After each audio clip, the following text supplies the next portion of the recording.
Girlfriend से भी मिलवाता है, जिसको देखकर कैरल को उससे जलन होने लगती है तो वह उसे उठाकर बाहर फेंक देती है। फिर खूब मौज मस्ती करके जब वह दोनों घर की ओर जा रहे थे तभी चौराहे पर उनकी कार एक लिमोजीन से टकरा जाती है। फिलिप जल्दी से उतरकर उस लिमोजीन को देखने जाता है कि कहीं उसमें कोई इंसान तो नहीं है, और तभी उसमें से मेलिसा नाम की एक खूबसूरत लड़की नीचे उतरती है, जिसे देखकर फिलिप के तो होश ही उड़ जाते हैं। वहीं कैरल भी मेलिसा को देखकर बहुत खुश होती है और फिर वह तीनों उसकी कार से फिलिप के घर पर जाने लगते हैं, जहाँ रास्ते में फिलिप मेलिसा को घरे जा रहा था और उसको पटाने के लिए उसकी छोटी छोटी बातों पर खिलखिलाकर हंस रहा था। मेलिसा बताती है कि मैं वह टाउन के बाहर लगे साइन बोर्ड को पढ़ के यहाँ पर आई थी और पिछले 2 हफ्तों से यहाँ पर कुत्ते की तरह भटक रही थी, लेकिन मुझे यहाँ पर कोई नहीं मिला। जो सुनकर फिलिप सोचने लगता है कि मुझसे कितनी बड़ी गलती हो गई। ये लड़की तो कैरल से पहले यहाँ पर आई थी, अगर ये मुझे पहले मिल जाती तो मैं इससे ही शादी करता। तभी कैरल भी मेलिसा को बता देती है कि हमने भी 1 हफ्ते पहले ही शादी की है। जो सुनकर मेलिसा चौंक जाती है और कहती है कि यार तुम तो बड़े तेज निकले।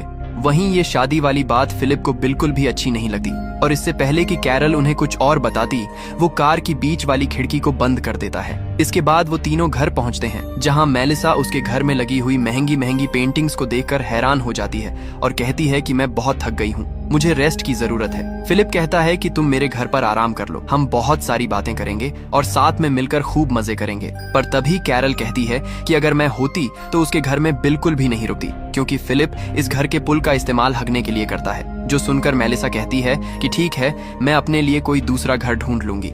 फिर जाने से पहले कैरल उसे डिनर के लिए इनवाइट करती है, जिसके लिए वह मान जाती है। तभी कैरल उसे गले लगा लेती है। वहीं फिलिप, जो ऐसे मौके कभी नहीं छोड़ता, वह भी उनके बीच में घुस जाता है और जाकर मेलिसा को पीछे से चिपकने लगता है। फिर शाम के समय जब डिनर की तैयारी की जा रही थी तभी फिलिप वहां पर अपनी दाढ़ी काट कर आता है, जो देखकर कैरल चौंक जाती है कि जब उसने कहा था तो फिलिप ने उसे दाढ़ी काटने से मना कर दिया था।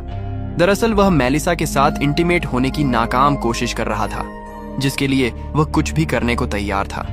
फिर रात में जब सभी डिनर टेबल पर थे तभी फिलिप मेलिसा को घरे जा रहा था और अपने आप को कोसे जा रहा था कि उसने इतनी जल्दी शादी क्यों कर ली, जिसके बाद वो मेलिसा की हर बात में हाँ मिलाने लगता है। जैसे कि जो मूवी मेलिसा की फेवरेट थी वो फिलिप की भी फेवरेट थी, जो खाना मेलिसा का फेवरेट था वो उसका भी फेवरेट था, जो कार उसकी फेवरेट थी वो उसकी भी फेवरेट थी। दरअसल वो ये इसीलिए कर रहा था ताकि मेलिसा को लगे कि इन दोनों के बीच में कोई कनेक्शन है। फिर डिनर खत्म होने के बाद कैरल फिलिप को अपने साथ मस्ती करने के लिए बुलाती है, लेकिन फिलिप का बिल्कुल भी मन नहीं था, तो वह उसे मना कर देता है और कहता है कि मेरे पेट में दर्द है। कैरल पूछती है कि तुम मुझे एक बात बताओ, कहीं तुम मेलिसा से आकर्षित तो नहीं हो? वह कहता है कि नहीं, ऐसा कुछ नहीं है, जो कहकर वह सोने चला जाता है। तभी आधी रात में